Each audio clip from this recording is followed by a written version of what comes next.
প্রায় আধ ঘন্টার মতো রাস্তায় দাঁড়িয়ে থাকতে থাকতে ভীষণ বিরক্ত হয়ে উঠেছিলাম। অজয়দা যে কখন আসবে তার কোনো ঠিক নেই। অজয়দাই এখানে দাঁড়িয়ে থাকতে বলে এখন নিজেই বেপাত্তা। কে জানে কখন আসবে। সত্যি অজয়দার কোনো কাণ্ডজ্ঞান নেই। কখন থেকে এখানে দাঁড়িয়ে আছি, কখন যে আসবে কে জানে।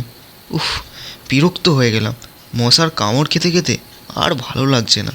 এখন রাত বিরেতে এখানে এসে দাঁড়িয়ে থাকো। উফ। এসেছিস দেখে বেশ ভালো লাগলো।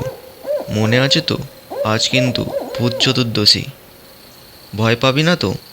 তোকে কিন্তু আমার সঙ্গে আজ সারা রাত ওখানে থাকতে হবে, মনে আছে তো? অজয়দা, তুমি এত দেরি করলে যে? সে যাই হোক, তুমি ওখানে যাবে তো?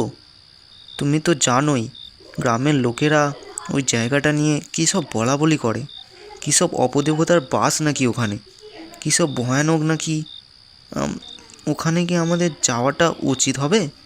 অজয়দা এবং আমি গ্রামের পশ্চিম দিকে ওই বুড়ো বটগাছটার দিকে এগিয়ে চললাম।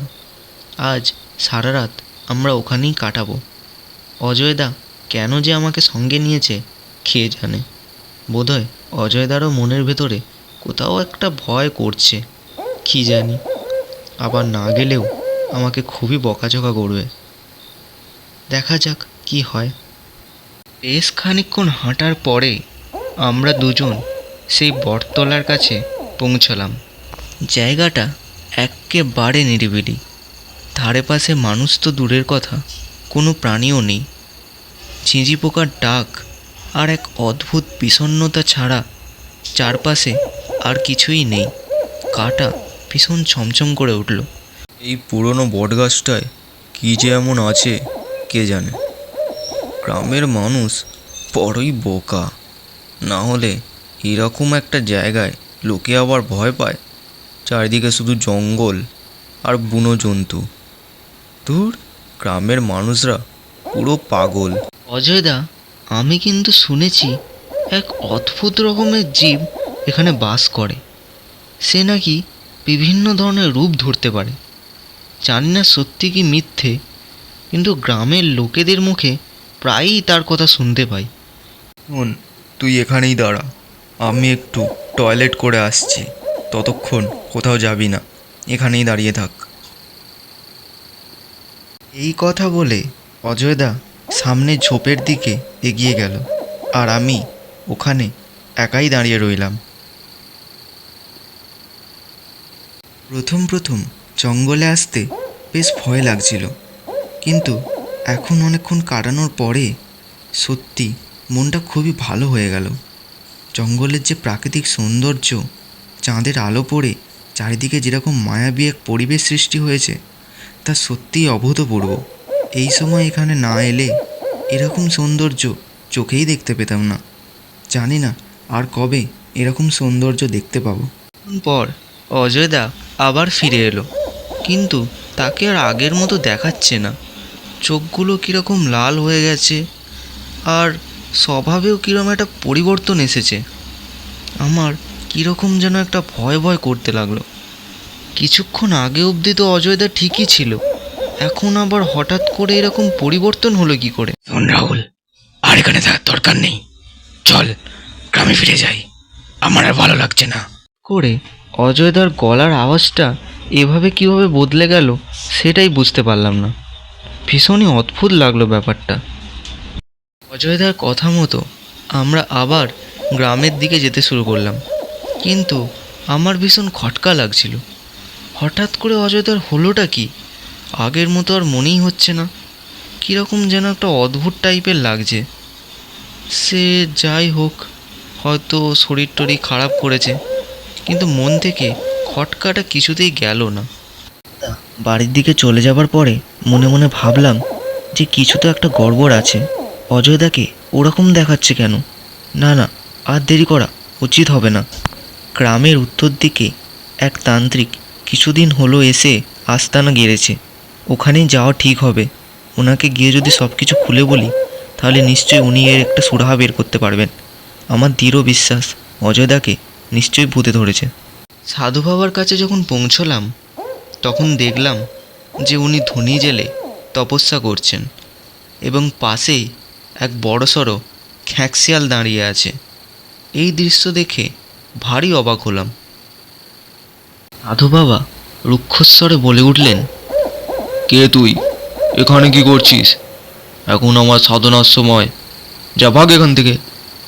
আশা নিয়ে আপনার কাছে এসেছি বাবাজি।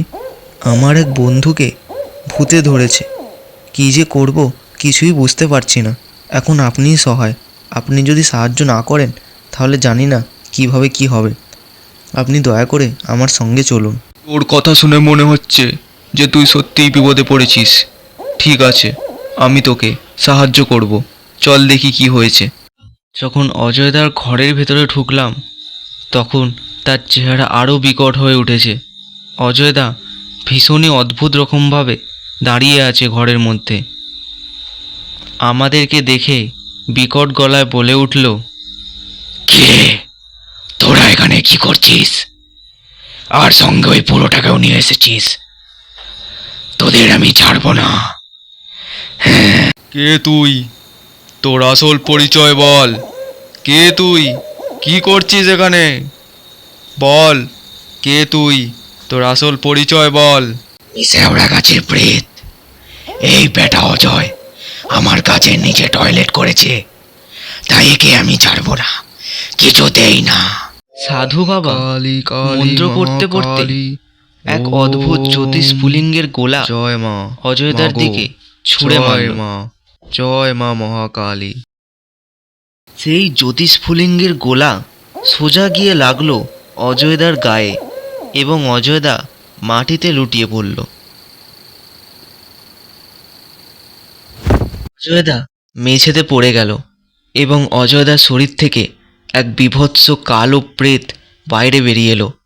তার চোখগুলো বড় বড় সাদা সাদা, চুলগুলো ঝাঁকড়া ঝাঁকড়া, এবং তাকে দেখে আমার রীতিমতো ভয় অজ্ঞান হয়ে যাওয়ার অবস্থা হয়েছিল।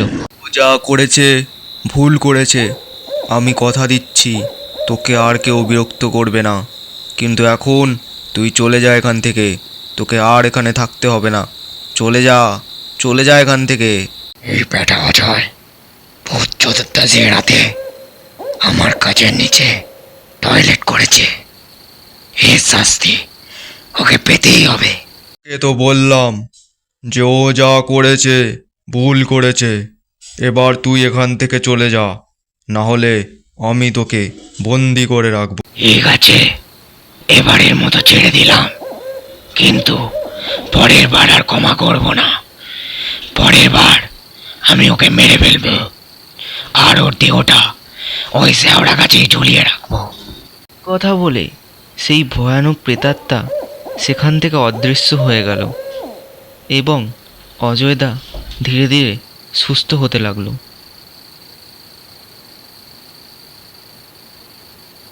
শোনো, তোমরা ছোকরারা কোনো কিছুই মানো না। তোমাদের ভুলের কারণে আজকে তোমাদের জীবন বিপন্ন হতে বসেছিল। এরপরে এরকম ভুল আর কখনো করো না। শুধরে যাও, না হলে পরের বার তোমরা মারা পড়বে। এখন আমি আসছি। গোলের মধ্যে তোমার লাল চোখ আর তোমার গলার ওই রকম আওয়াজ শুনে আমি তখনই বুঝেছিলাম যে কিছু একটা গণ্ডগোল হয়েছে। তোমাকে যে ভূতে ধরেছে সেটা তখন যদি না বুঝতে পারতাম তাহলে হয়তো আজ তোমাকে হারিয়েই ফেলতাম।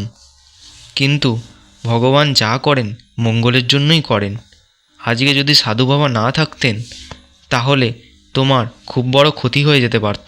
আরে রাহুল, সত্যি আজ যদি সাধু বাবা না থাকতেন তাহলে আমরা খুবই বিপদে পড়ে যেতাম। আজ উনি আছেন বলেই আমরা বেঁচে গেলাম, না হলে আমাদের খুবই দুর্দশা হতো। আমার জন্যে তোকেও বিপদে পড়তে হয়েছে, এটা সত্যি খুবই দুঃখের বিষয়।